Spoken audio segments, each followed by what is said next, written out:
Thank you, Mr. Chairman. Ms. Halliday, do you know anything about the history of the federal policy of performance bonuses in management? Can you just tell me a little bit about if you do? I just want to know if it's always been a part of our system in the federal government, whether it's something that was instituted. To my recollection, performance benefits have always been in place to incentivize and reward good behavior and good results. I think for the past few years, we really have done a better job, federal government-wide, at focusing on results. Mr. Bertoni? Yes.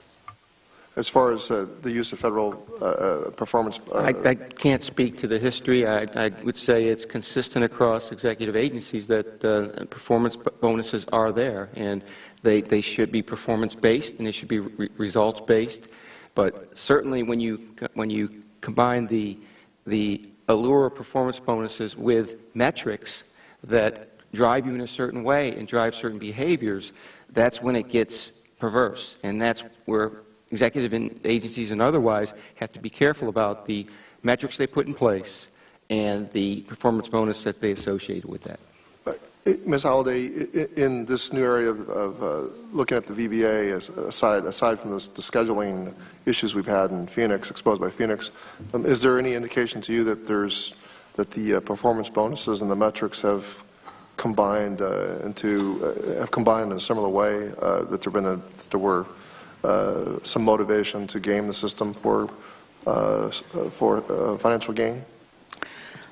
I can't speak to that. Okay. Sorry. Okay. So there's nothing's revealed so far.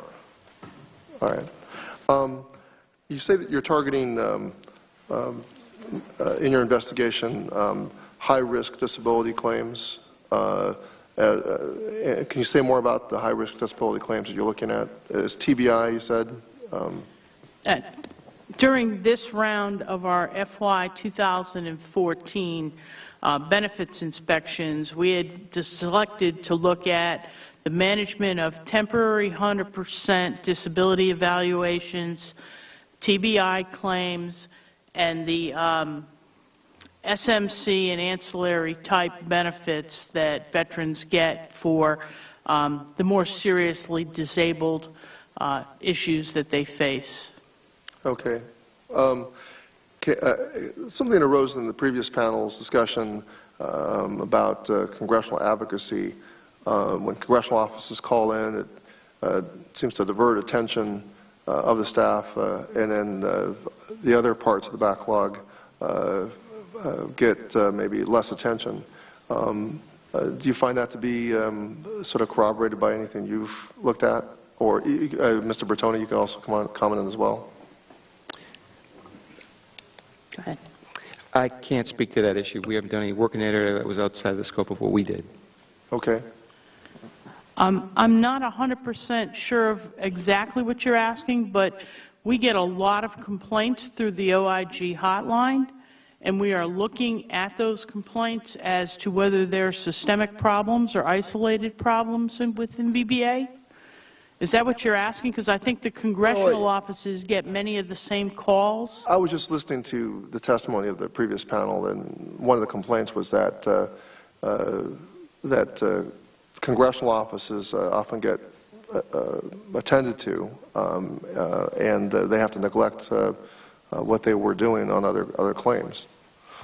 I could speak to that a little bit. Yeah. I just think it's one of many competing workloads, and there's a lot of lines of work and activity that's done that has to be done.